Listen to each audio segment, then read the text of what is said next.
Okay, so welcome to the second guest lecture on the basics of number theory. So I will start with the basic review of whatever we did last time and continue from where we left last time. And I will continue the multiplicative inverse and primitive roots and finally I will do the new thing, which is Chinese remainder theorem, and which is the last thing of these series. And okay, so okay, we'll follow the same reference and I'll just quickly review everything that we did so that you have fresh memory of the notations and the things. So I introduce you to the division algorithm. You can do division with two numbers, A and B, where B is non-zero, and you can write it in A is equals to QB plus R. And I've given you some exercises. I introduce you to the greatest common divisor, and it's just the largest number that divides both A and B. And this is the theorem that I mentioned, which is the Bezo's theorem, that GCD of A and B can be written as linear combinations of the A and B. So if D is the GCD of A and B, then you can write it as AX plus BY, where X and Y are integers. And I gave you some exercises and some examples. Basically, if you go with 6 comma A is to be 6 and B to be 15, then you can write the integer linear combinations, and that set turns out to be this, and the smallest element in this set is 3. I just want to briefly mention about this exercise 2, which is really important. It will be used today also. So this exercise says that all the integers, all this set containing all the integers of the form ax plus by is precisely the set of all multiples of GCD A comma B. So basically D divides all the numbers of this. D is the smallest element in this set, and it also divides all the numbers in this set. So two integers are said to be relatively prime if GCD of A and B is 1. Then I gave you some exercises which are applications of Bezo's theorem. By the way, if you have any difficulty or if you wanted to ask anything about these exercises, you can ask now, or maybe you can ask after this lecture ends. I will try to solve some of them for you. I want to briefly recall this Euclid's lemma that if A divides B and C, and if GCD of A comma B is 1, that is like if A divides the product of two numbers, and if A is co-prime with one of the numbers, then A should divide the other number.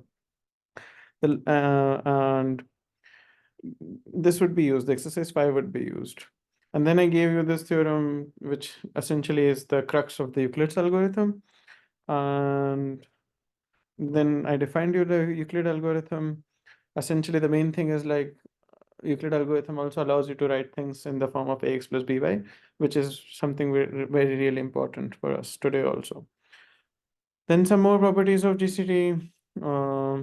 And then I introduced you to some fundamental theorems. Fundamental theorem of arithmetic, that any number can be written as prime factorization of any number has a prime factorization. N can be written as P1 K1 to Pn Kn, where Pi's are prime numbers and Ki's are the positive integers, non-negative integers. And there are infinitely many primes. These are like the fundamental things that you should know. And then we went to the modular arithmetic. So I just briefly recall the modular arithmetic. A is equals to B mod n when n can divide A minus B. So it all, and then we discussed some examples, some of the properties. I gave you these as exercises. If you have any question, ask right now. But if it is clear, then I think I will go. And then last time we briefly discussed about the multiplicative inverse. So I gave you the reason between what is the difference between rational numbers and integers. And basically it's like every non-negative element in rational numbers has an inverse, but that doesn't happen for integers. And we discussed, and then we continued that argument for Z mod PZ, which is like ring of integers modular P, which is like 0 to 1 to P minus 1, where you can add two numbers and multiply two numbers. And we saw that every number other than 0 has a multiplicative inverse in it. So for the reason of this, I gave the reason to be the Fermat's theorem. Oh, okay. Where did the screen went? So if P is a prime number, then, and if P doesn't divide A, then the Fermat's little theorem says that A power P minus 1 is equals to 1 modular P. So basically for every A which is not 0, we can find the inverse, which is A power P minus 2. So that should, so like we have multiplicative inverse modular P.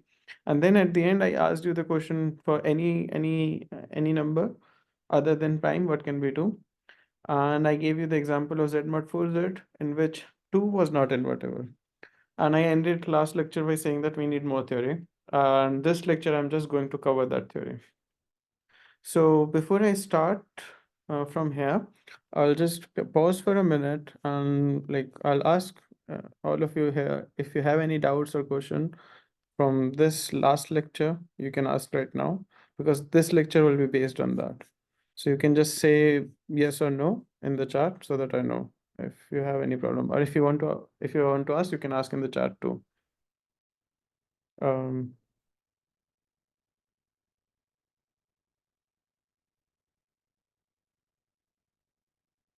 um,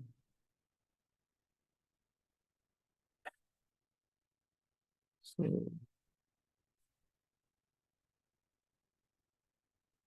okay, so LCM, someone is asking about the LCM. So LCM is like the least common multiple. I think okay, let me.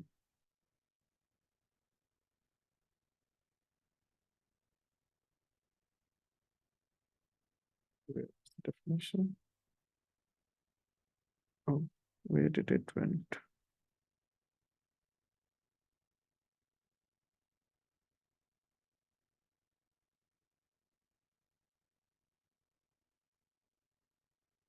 This one, right? So LCM is defined as the least common multiple. So I gave you the exercise to write it as a formal definition. So basically, so this is the number C. So LCM can be defined as number C, A, and B, which is the least common multiple. So if any number, if there exists E such that A divides E and B divides E, then this implies that C divides E. This is the formal definition that I asked you to write. So any number which is a multiple of A and B, so the LCM should divide that number. So it's the least common multiple. It's like opposite of GCD. GCD says if any number divides these two, then the greatest common divisor should divide this. So if this is this clear? And once you know this definition, you can go with the proof. So for example, I'll also give you some examples. So like if 2 and 3, then if A is 2 and B is 3, then then LCM of 2 comma 3 is what? 6.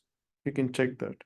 If A is 2, B is suppose 4, then LCM, no, okay, let's take something else. Okay, if A is 6 and B is 4, then LCM of 6 and 4 is what?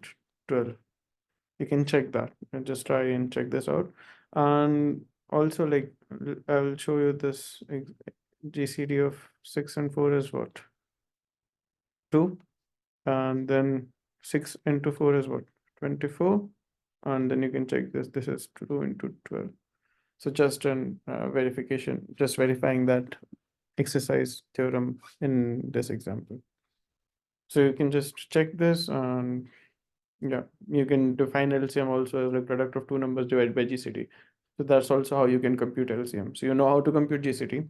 And then we have this theorem that GCD of two numbers and LCM of two numbers is equals to A into B. So you just multiply two numbers and divide it by GCD. That also gives you an algorithm for computing LCM. Okay, are there any other questions other than this?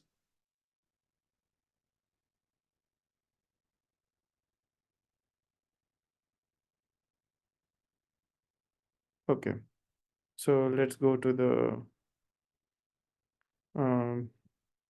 thing there. So, okay. So I'll start this new theory. So I'll start with theorem because I mentioned last time that we need new theory. So I'll just start straight away from one theorem. So this theorem is like if you have C into A is congruent to CB modular N. So, and GCD of C comma N is 1, then you can actually remove the C from both the sides and you can say that A is equals to B modular N. A is congruent to B modular N. So basically I'm saying that, okay, just give me a second. I don't know where this, something has changed. Okay, I don't know.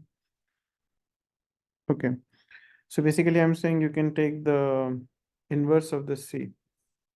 If GCD of C comma N is 1, so basically I'm saying I can multiply with, I'm saying that there exists C inverse such that C, you multiply it with both sides and you get a, and you get something like this.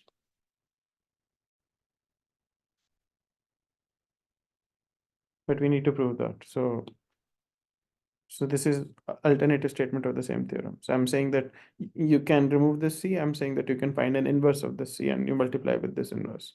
So how to prove this? So if GCD of C comma N is 1, then we'll use the Bezo's identity.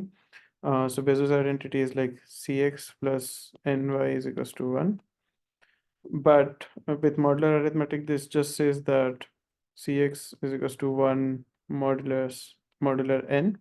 So this just says that X is equals to C inverse modular N. So basically, okay, just remove this step and we have what? Ca is equals to Cb modular N, right? Multiply both sides with X, so we get Cx X Cb modular N, but we already have this. So using this, we have like A is equals to B modular N. So we have multiplicative inverse of a number modular N when the GCD of that number is 1. And I'm leaving you a much general exercise. When you don't have a GCD to be 1, how can you do something? So if CA is equals to CB modular N, then we say that A is congruent to B modular N divided by D, where D is the GCD of C comma N. So the hint of this exercise is you have to use Euclid's lemma and you have to use Bezo's theorem similarly as above. So basically, you need to write all those definition and you will get a D term coming out here. And once you do the Euclid's lemma, you will see how to do that. So the next question would be like, how many elements inside Z mod NZ have multiplicative inverse? Because we have already seen that Z mod 4Z has some elements which did not have multiplicative inverse. So this is a natural question to ask for a general N. How many of these numbers will have a multiplicative inverse? So for that, I'll need to do some definition. I need to introduce you to some definition. But before that, before I proceed, this proof is clear to you. Just say yes or no, and then I'll proceed. Um, like this application of Bezo's theorem, and then I guess yes. So okay, cool. So okay, so I need to define a new function before I can tell you how many elements. So we basically have to count the number of elements inside this set which has multiplicative inverse, and the count of that is defined as a function which is denoted as this phi n. So phi n is also called Euler-Torsion function. It is denoted as the number of elements less than or equals to n, which are relatively prime to n. So in the above theorem, we already saw that, okay, if a number is relatively prime to n, we can have an inverse, right? So phi n denotes the number of, so phi n is Euler-Torsion function. You should know the name of this. Euler-Torsion function. And these are the number of elements less than or equals to n. which are relatively prime to n. So you just keep the count, and it defines a function, and we have a name for that function. So if p is a prime, uh, and k is any number greater than 0, then the number of integers less than or equals to pk, which are relatively prime to pk, are given by this formula, pk minus 1. And you can just do some simplification and you can get it in this form. Oh, sorry. So how do you go and prove this? So basically it's a counting argument. So basically you have to count what we are doing. All the numbers are basically pk, and we are counting all the numbers which are not prime to pk. So the hint for this proof is find all the numbers which are multiples of p, and it will turn out that all the numbers which are multiples of p are p power k minus 1, and all the numbers which are not multiples of p would be co-prime to p power k. So the numbers which are co-prime to p power k is like total all the numbers minus the numbers which are multiples of p. So these are all the numbers that are not, oh sorry, that are not relatively prime with p power k. So you subtract that. So I leave this counting argument for you as an exercise. Like, it's a very easy exercise. You have to just find all numbers which are multiple. Like, try to do it at home. Okay. So if p is prime, then how many numbers are, how many numbers are prime, relatively prime to p? So all the numbers other than p are relatively prime to p, right? So count all the elements, which is like 1 to up to p minus 1. All these numbers are relatively prime to p. That's the definition of prime number. So phi of p is p minus 1. And the most general statement of this is like if n, and for any number n, if it can be written as prime factorization of p1 power k1 and p2 power k2 and pr power kr using the fundamental theorem of arithmetic, you can find the Euler-Torsion function of that, and that is written as this. So just you can keep this formula in mind. This will be helpful for you. So phi n is just this. You can try to prove you have, so the proof of this goes by induction. It's a very straightforward thing. You can try to do it on your own. I don't have much time for this proof, so I'll just leave that as also as an exercise. Just try to use induction. So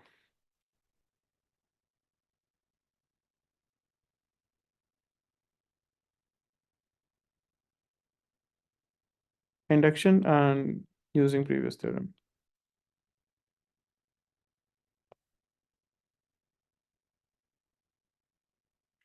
So I'll just show you some examples. So example of this is like if n is 3, n is like, I'll just take any number 360. So then that can be written as like 2 power cube and 3 square and 5. So I'll just put this in this formula, and it turns out to be like, just substitute it in the above formula and you'll get 96. So this set of integers modulo 360, which is like this set, has 96 elements for which multiplicative inverse exists. So we at least know the count of the numbers for which the multiplicative inverse exists. So, okay. Now we'll come to the Euler's theorem, which is a generalization of Fermat's theorem. So if you remember last time we did Fermat's theorem. So which statement is this? If p is a prime number, so we said that a power p minus 1 is equals to 1 modular p. And now I'm giving you a much general version of that theorem, which is Euler's theorem. And the theorem is this: if n is greater than equals to 1 and GCD of a comma n is 1, then a power phi n is equals to 1 modular n. So if you substitute n to be p, phi of p is p minus 1, and you get Fermat's theorem as a corollary. So we'll prove the more general theorem, and then Fermat's theorem just comes out as a corollary for this. So how the proof goes for this? So we already know that these are all the elements for which multiplicative inverse exists. These are all the elements for which are relatively prime to n.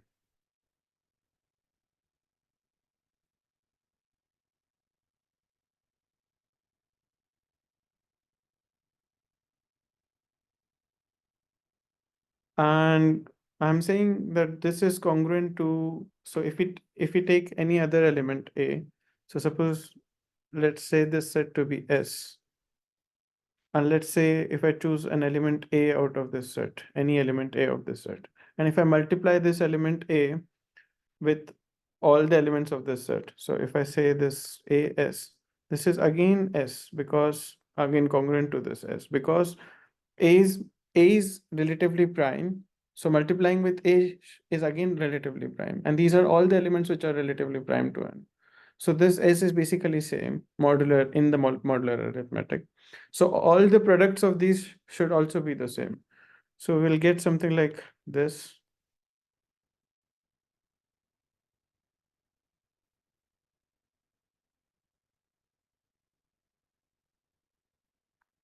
Uh, Modular N. This is congruent. When we simplify this, we get something like this, because they are pi n elements, and then we get something like this.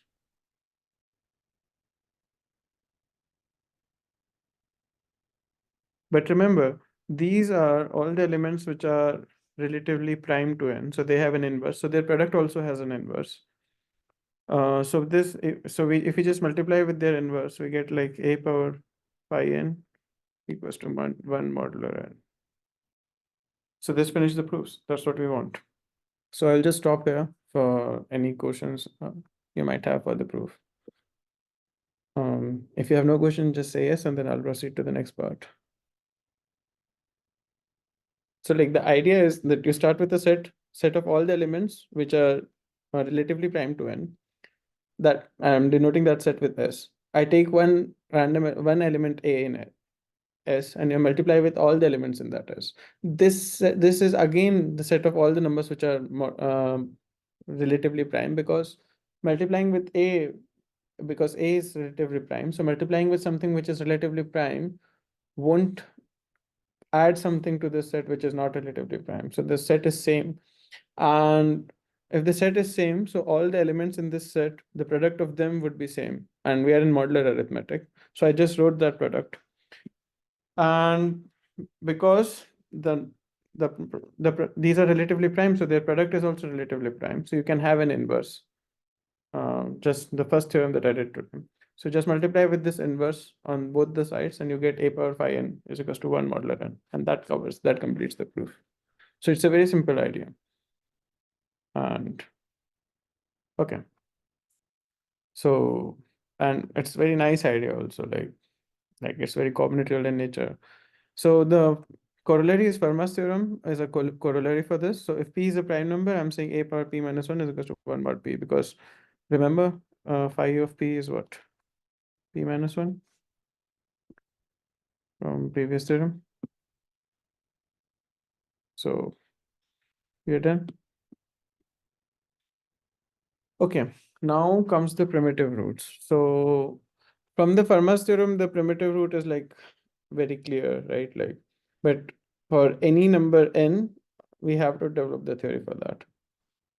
So, okay. Before that, I will just define. So I need to define primitive roots formally. I think you have seen it in the blockchain course, but I'm going to define it very formally. And I'm going for defining the primitive roots, I need a notion of order of a number, order of an integer a. So for order of any integer a modular n, so I assume first two things, that GCD of a n, assume this thing, that GCD of a n is 1. I'm assuming that a is relatively prime to 1. So order of n is the so order of a modular n is the smallest positive integer k, such that a power k is equals to 1 modular n. Keep that in mind. Smallest is really important. So I'm defining order of a is the smallest number k, such that a power k is equals to 1 modular n. So we already know that a power phi n would always be 1 modular n. This is Euler's theorem. But I'm saying this phi n might not be the smallest number. So there might be a number k, which is the smallest number, and we define the smallest number to be the k. And that is the order. So there's some technical theorem. Before we proceed with the primitive roots, I need this theorem. So if A has a order k modular n, then a power h has a power h is equals to 1 if and only if k divides h. And this implies that k divides 5 over n.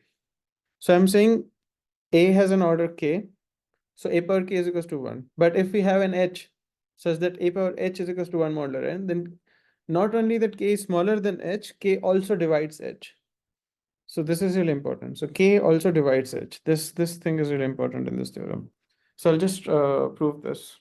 So see how all the proofs went so far. Either we use the definition of division algorithm, or we used definition of GCD, or we have used Bezo's theorem.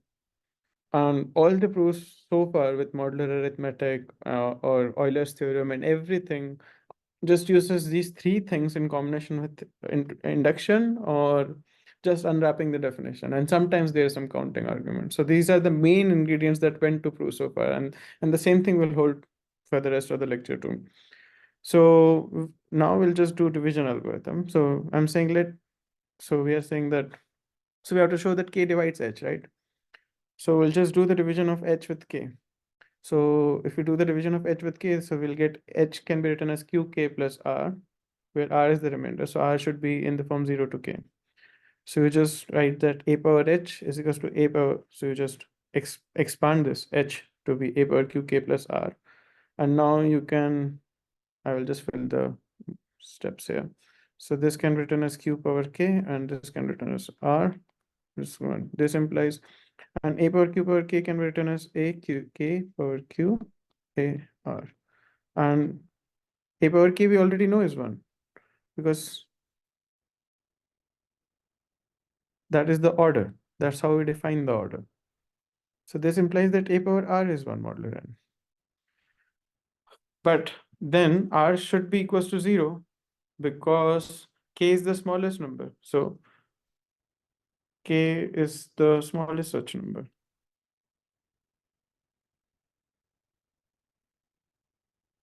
So I'm saying r, so r varies from 0 to k, and I'm saying k is the smallest such non-zero number, because anything power 0 is equals to 1. So, okay, I think I should have different. Yeah, I'm saying smallest positive integer. So see, this is the thing, smallest positive. And so k is the smallest positive integer. Just writing 10.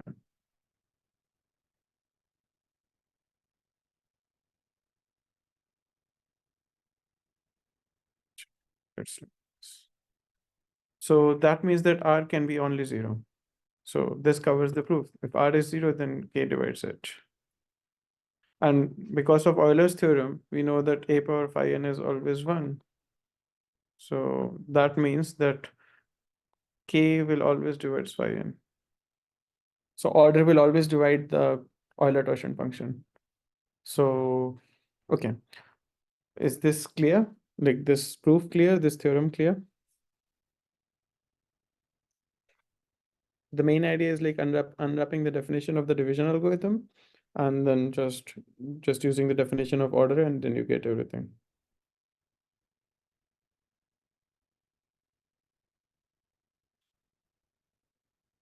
Oh, if and only if. If so, IFFS stands for if and only if. So, okay. I think I showed the one direction, the other direction is very trivial. So if k divides h, so this just shows this direction, that if a power h is equals to 1, I showed that k divides h. But if k divides h, then, and the other direction is when k divides h. So then you can write h to be k power some number x, and then k can be written as this, and this can be written as this, and this can be written as 1. And that covers that proof. So for if and only if, you have to show both the directions, and that covers the proof. So the other direction was very trivial, so I was just leaving that out, but thanks for pointing that out. Is that clear? Okay, cool. And I'm leaving something as an exercise. So like I'm saying that the exercise will again use the same hint. You have to use the division algorithm. You have to unwrap the definitions, and it will come out to you. So the exercise I'm saying is that if A has an order k, then the integers are incongruent modular n. So like that, I'm saying that all of these are, so AI is not equals to AJ modular n for IJ belongs to this set of 1 to k. So how will you, I'm going to give you a hint here.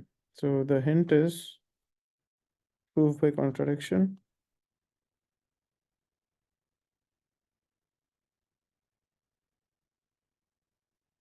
So assume that they are equal.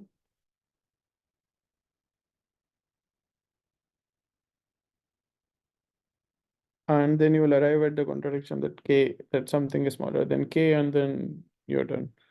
So, and proceed with the definitions.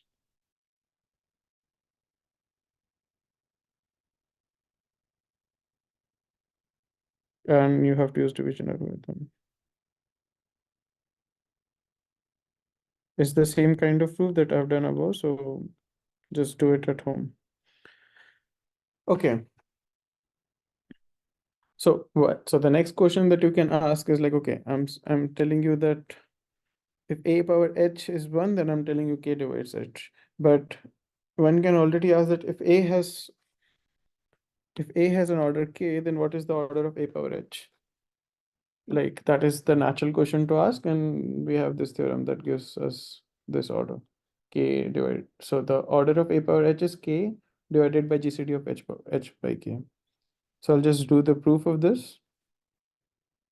So if GCD of h comma k, so I'll just assume that D is the GCD of h comma k, and I'll unravel this time in using the standard definition of GCD, not with the Bezos theorem. So if D is the GCD of h comma k, then I should be able to write h as h1d and k as k1d, and GCD of h1k is given, it would be 1. So I should be, and because this is the greatest common divisor, I can do that I can write it in this form where HIs and KIs are relatively prime. And now I will just first show that, so I need to show two things. First, I will show that a power h k GCD of h comma k is equals to 1 modular n. This is step 1. Okay, I should use different color. Okay. So this is step 1. And the second thing is I have to show that this is the smallest number. So for step 1, just unravel the definition again. So just put everything. So AHK GCD of HK, just put H to be H1D and K to be K1D and put D. And then just cancel out the D and you'll get something like AK power H1 is equals to 1. We already know that A power K is 1. So this is 1. So that covers this part of the proof. Now I need to show that this is in fact indeed the order. For that, I need to show that if there exists something else, if R is the order of A power H, then I'm showing that R is equals to this number, K power K divided by GCD of H power HK. So let R be the order of A power H. So as we using the above theorem, we know that R should divide this because I have already shown you earlier. Yeah, this one. If A has an order K and if A power R is equals to 1, then it should divide that. But we have shown that A power H, this thing is equals to 1, so R should divide it. And just, I will denote this with K1, K upon GCD of HK by K1. So R divides K1. Now we need to show that K1 divides R, and then that completes the proof. So just rewriting things. So AH1DR is, so H can be written as H1D. H as H1D, remember from the definition. So AHDR, this is just the definition of order.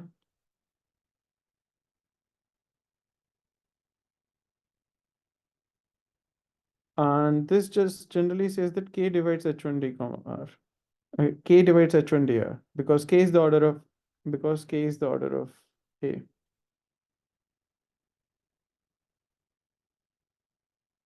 And then again unraveling the definition, K can be written as K1D because D is the GCD of H comma K. And then you use Euler's lemma, Euclid's lemma, sorry.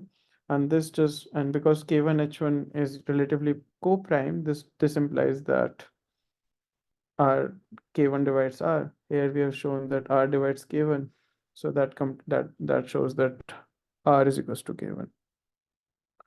So this completes the proof. So first we showed that this number actually gives you AH power, this number actually gives you 1 modular n. And then we showed that this is exactly the order. And this proof actually tells you how to prove that something is an order. You have to show that it divides both the sides. So if this is clear, then I'll proceed. If you want me to repeat this, let me know. There's lots of definitions going into the place. I can repeat this one more time.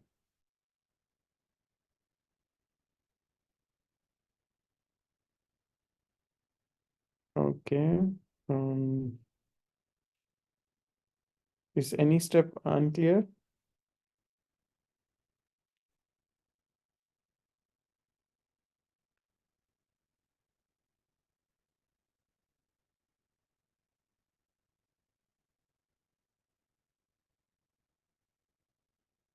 So I'll just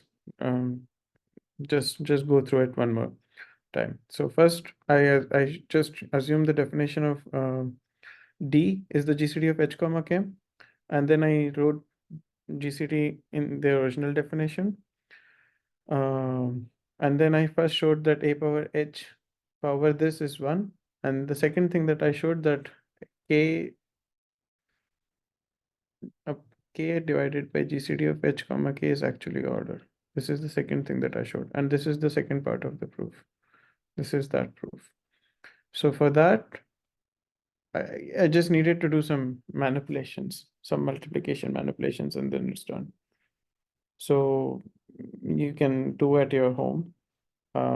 It's just like I'm saying that R is the order of A power H, and this step shows that R divides K1, and this step shows here that K1 divides R. So this shows that R is equals to K1, and then we are through. I am saying that this number is K1.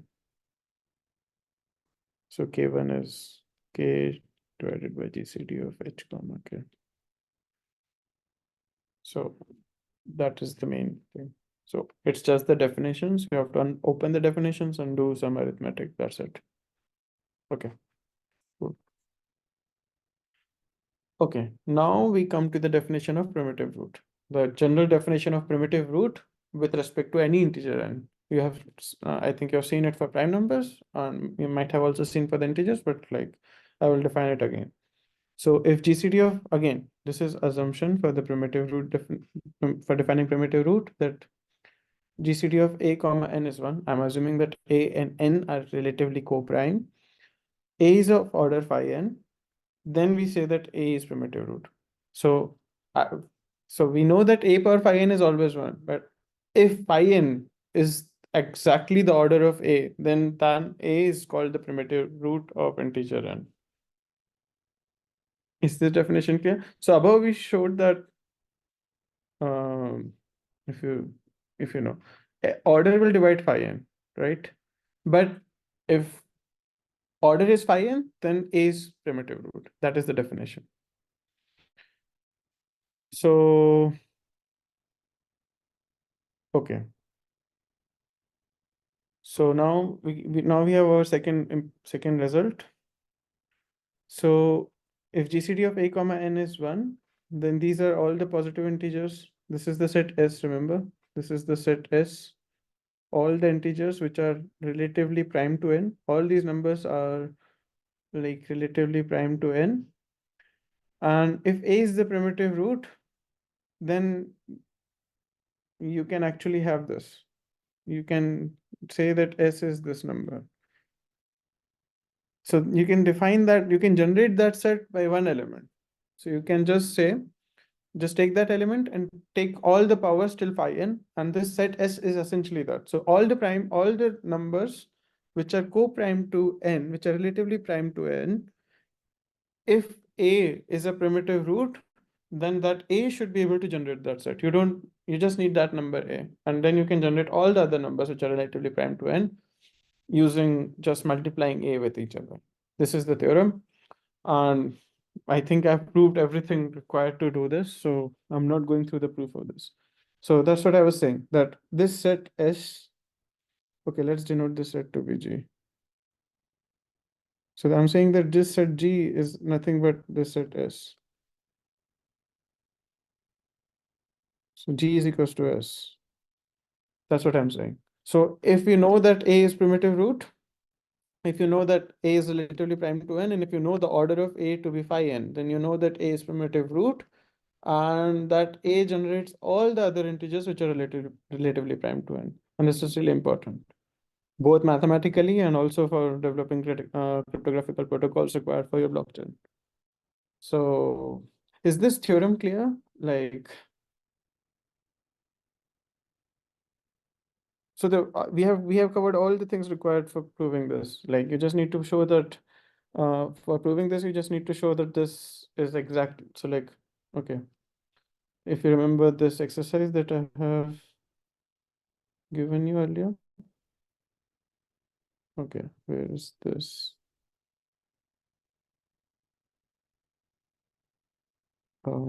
Just 1 minute.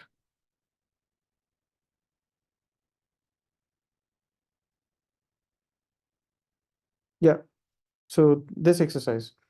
So if A has order k, then all these integers are incongruent modular n.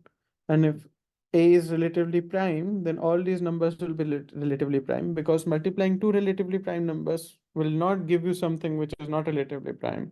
So all these numbers are relatively prime, and there are phi n numbers like that because A has order phi n. So using this exercise, the proof is done. So I'm again reading the theorem. You need to have clarity for this. So I'm just saying this to be, yeah. So so I'm saying that A is relatively prime to n. So GCD of A comma n is 1. And I'm saying that let set S to be A1 to A phi n be set of all positive integers less than n that are relatively prime to n. So if you remember the definition of Euler tuition function, all the integers less than n which are relatively prime to n are given by phi n. I'm denoting that set with this notation. And I'm saying if A is a primitive root of n, what is a primitive root of n?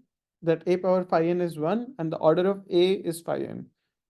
So phi n is the smallest number such that A power phi n is 1. Then this set G, A, which can be just generated by multiplying A with itself till phi n times, is exactly this set S. So like up to some order. Like, I'm not saying that A is exactly A1. The order can change, but the set is equal. So in other words, I'm saying this set G actually generates this set S. So I'm saying G is equals to S. So it's just a way of saying things. So, okay. And like, how will you prove this? It's just if you do the other exercise that I told you, that all these numbers are incongruent, like all of these numbers are distinct, you need to show that. And second thing that you need to show that these are relatively prime. So relatively prime is clear because multiplying two relatively prime numbers gives you a relatively prime number. And you need to show that these are distinct, that none of these powers are same. You will do it with contradiction and division algorithm. It's the same proof that I've done above. So because it's same, I'm not repeating it. So now one can ask is like, given an integer n, how many integers are there which are primitive root? Like how many primitive roots exist? If I know that n already has a primitive root, then how many primitive roots exist? And this theorem tells you there are exactly this many primitive roots.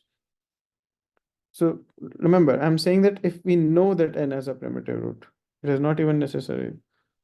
So like this is an assumption, keep this assumption in mind. If n has a primitive root, then it has this many primitive roots. So so how will we prove? So all the primitive roots of n must belong to this set because this is the set S as we are defining all the integers which are relatively prime. So A is a primitive root.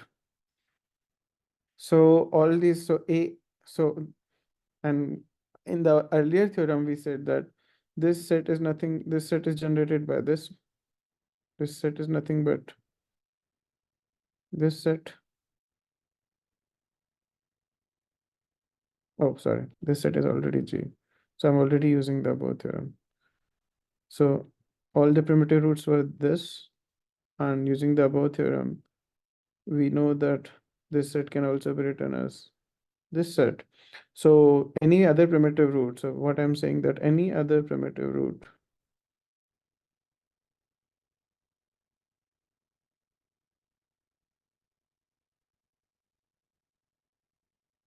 is of this form. Because other primitive root will also belong to this set, right? So any other primitive root will be of this form. And using the two theorems above, we know that a power h has ordered this phi n divided by GCD of h comma phi n. I'm using this theorem. Um, Where's that theorem? Oh, I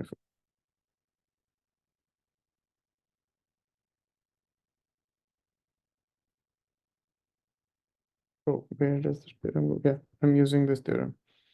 That a power h has ordered this. If a has order k, so replace k with phi n.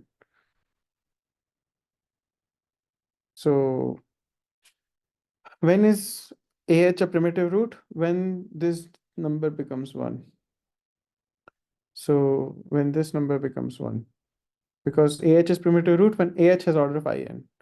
When ah becomes 1, when GCD of h phi n equals to 1.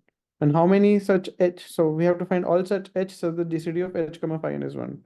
And just invoking the definition of torsion function, Euler torsion function, which means that there are these many h. So we have, so, okay.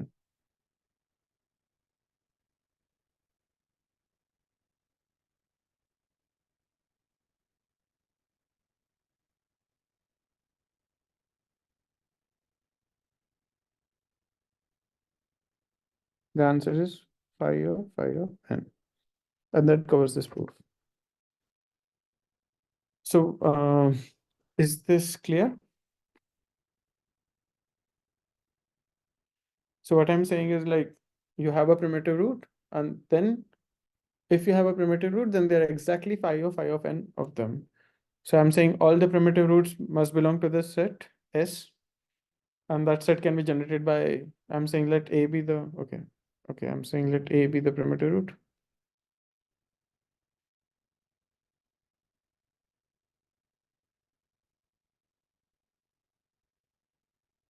So A power phi n is 1,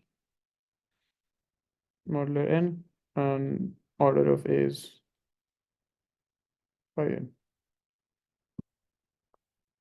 So any other primitive root is of the form a power h. Order of a power h is this number using previous theorem.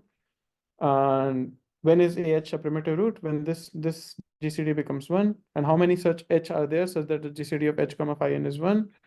We have phi of n such numbers. Just unraveling the definition of Euler function. And this covers this proof.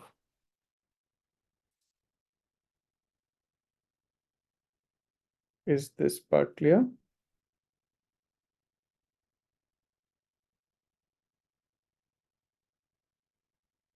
Good. Okay, so now we come to the next part. Let's see how much time we have. Okay, and before we come to the next part, there's a corollary. I think for prime numbers, you didn't need to study this theory of primitive roots because everything was clear. Because for prime numbers, like they are like this many, these are all the numbers which are like relatively prime. And in this set S, there will be phi of p minus 1 numbers which are primitive roots.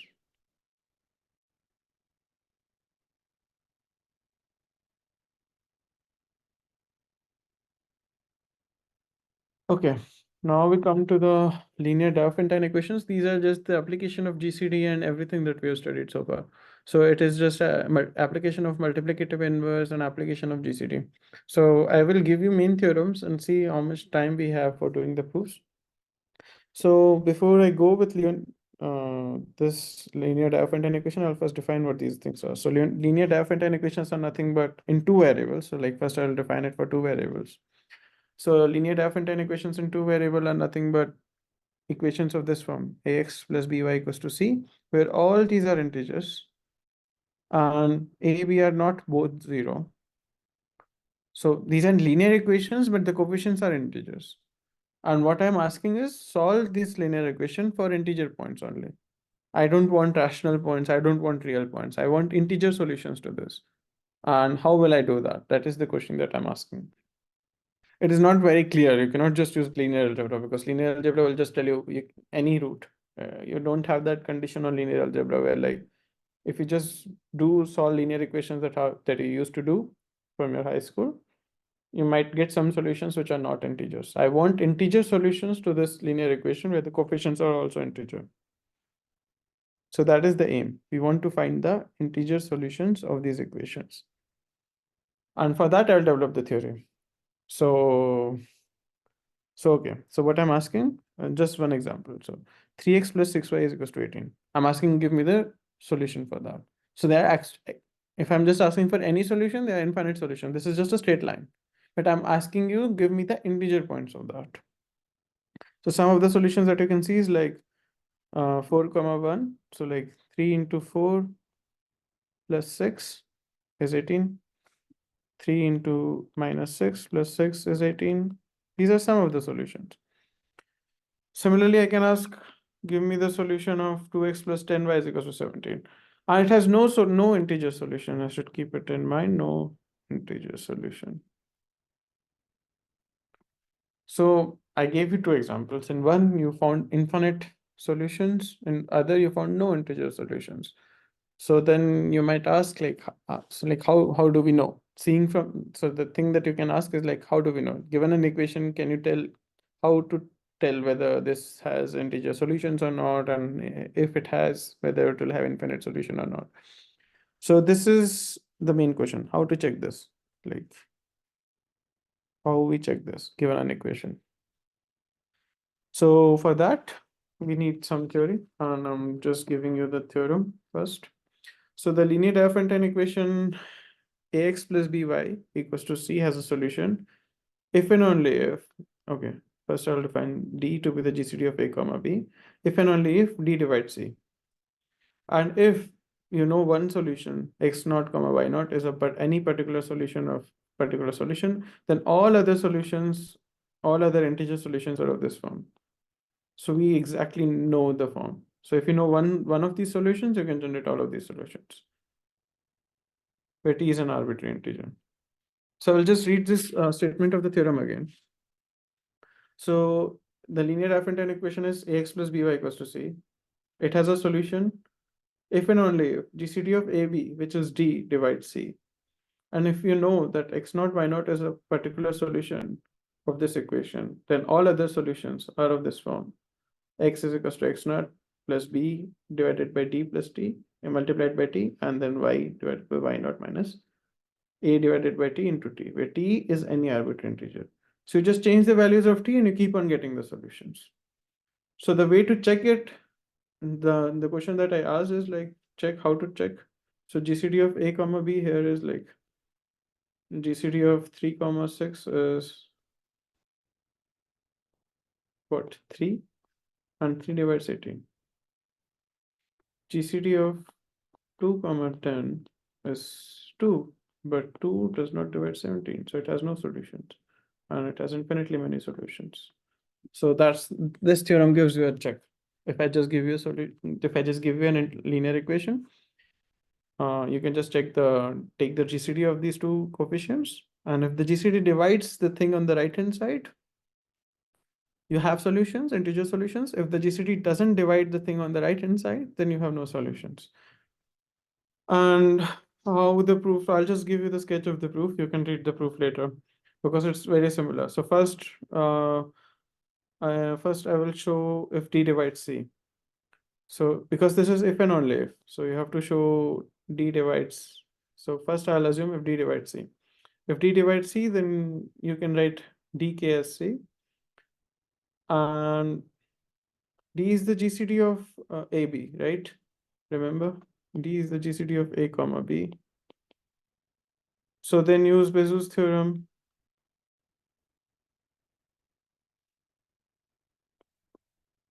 And you get this equation with Bezo's theorem. Multiply both the sides with K, and you get something of this form. ax1k plus y1k and C. So you see, okay, you see x1, oh, sorry. You see x1k and y1k are solution to this equation, ax plus by. Solutions of the Diophantine equation, ax plus by. So this actually gives you a particular solution too. If you know how to compute the GCD, you just run the Euclidean algorithm. So once you run the Euclidean algorithm, remember last time I told you how to also construct these x and y from the Bezo's theorem. So you can do that. You can use extended Euclidean algorithm. I also left that as an exercise. So see how to use extended Euclidean algorithm to get x1 and y1. So once you have these x1, y1 from Euclid's algorithm,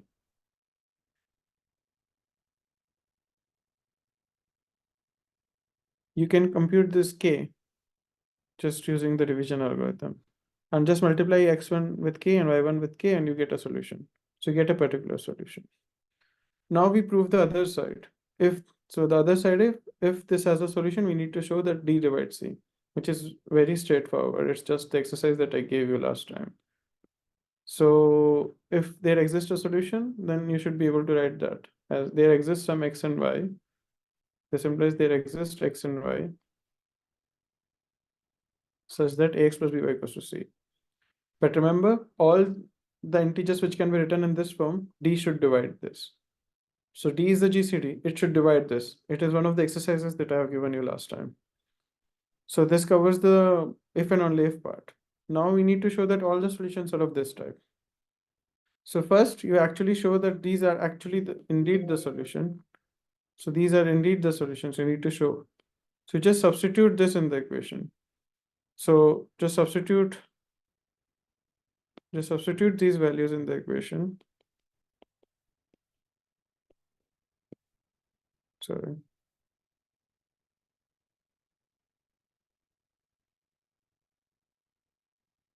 And show that this is equals to C. This is the check that I want you to do. So you just need to do multiplication and addition. You can do this. Step 2, you need to show that all solutions are of this type. Because this is the thing. All the solutions I'm saying are of this type. So how will you go with that? So let's assume that x1, y1 are some other solution. So you can write ax1 plus by1 plus c, and we already know that x naught, y naught are solution. So this is the assumption. If x naught, y naught is a solution. So we already know ax naught plus by. Oh, sorry. You already know that ax naught plus by naught is equals to c is a solution. So you can then just subtract these two equations. So what you will get? A x1 minus x naught plus b y1 minus y naught, and on the right hand side you're getting 0. So you get something like a x1 minus x naught, and you take this on the right hand side. So you get b y naught minus y1. Now we use the definition of GCD again.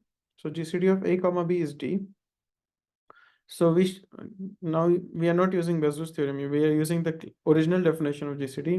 We should be able to write A as dr and B as ds, where GCD of r comma s is 1. Because D is GCD, we can always do this. And now just putting this back into the equation, we get something of this form. We cancel out D on the both sides.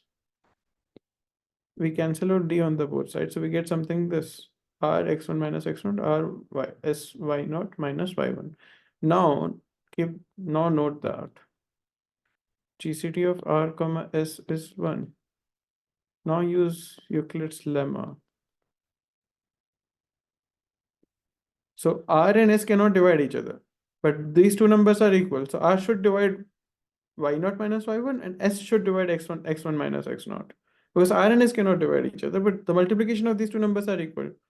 So that's what Euclid's lemma says also, right? Like R should then divide y0 minus y1 and S should divide x1 minus x0. So if R should divide y0 minus y1, then there exists a t, there exists an integer t such that RT is equals to y0 minus y1 for some t. Oh, it's already written. Sorry. Let me erase this fact. Oh.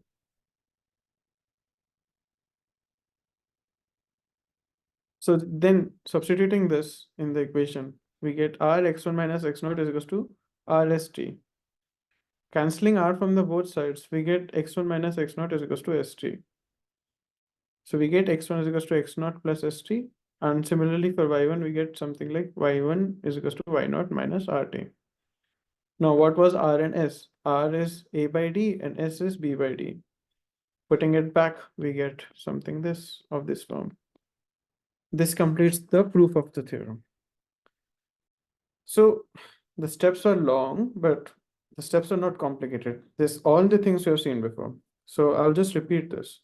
So linear Diophantine equation has a solution. Okay.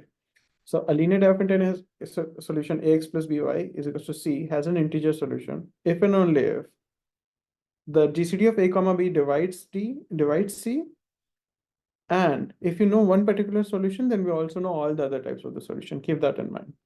How the proof proceeded? First, I used the definition of GCD. I used the Bezo's theorem, and the second time I used if there exists a solution, and then I used the Bezo's theorem in exercises of last time to show that D divides C. And the second part is if we know that x0, y0 are solution, then all other solutions are of this type. So so first of all, we need to show that these are the solutions. So this is the exercise. You substitute this back in the equation and you check whether this is the solution or not. And second step that you have to check is these are all the solutions. So if x1, y1 is some other solution, then you should be able to write that in this form. And this is that proof. If x1, y1 is the solution, you do the normal linear algebra manipulation, and you again use the definition of GCD and Euclid's lemma. These are the two things that I'm using all the time for all the proofs. And then just rewriting facts, we get this back together. So this is the main idea of this theorem.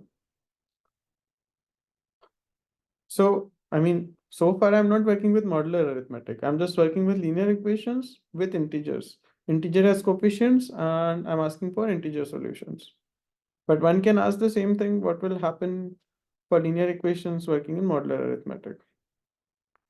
And that's where this theory, and we need more theory. It's not very clear how to extend this. And that theory is basically what linear congruence and Chinese remainder theorem. That's where Chinese remainder theorem exactly comes. So I will give you some example. So if I give you equation 3x is equals to 9 modular 12. So one solution is x equals to 3. But are there other solutions? If there are other solutions, what about them? How will you know this? How will you solve this? So, and like, when can we say that it, and will it always have a solution or not? If it has and when can we say whether it has a solution or not? Just by looking into the equation. So now I have a linear equation in one variable with modular arithmetic, and I'm asking when it has a solution. So if you remember in GCD earlier and all the things that we have done above, if we can invert this element, if we can find an inverse, if we can find inverse of 3 and multiply both the sides, then we are done, right? And this is exactly what the next theorem is saying. So it's a bit general written in the general form. So the linear congruence ax is equals to b modular n has a solution if and only if D divides B, where D is the GCD of A comma N. And if D divides B, it has D mutually incongruent solutions, modular N. So So here a command. So here GCD of 3 and 12 was what? 3. GCD of 3 and 12 is 3. So you have three other solutions of this equation. And you can try to find all of them out, and I'll leave that as an exercise. So I will just go, maybe I can skip the, okay, let me see if I have time for,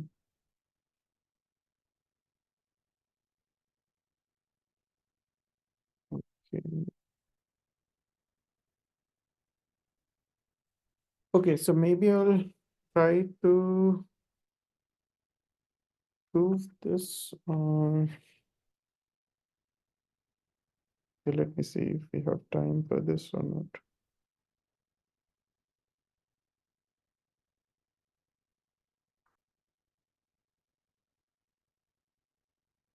Okay, I think I'll just skip the proof for the next lecture, and I think we don't have much time today.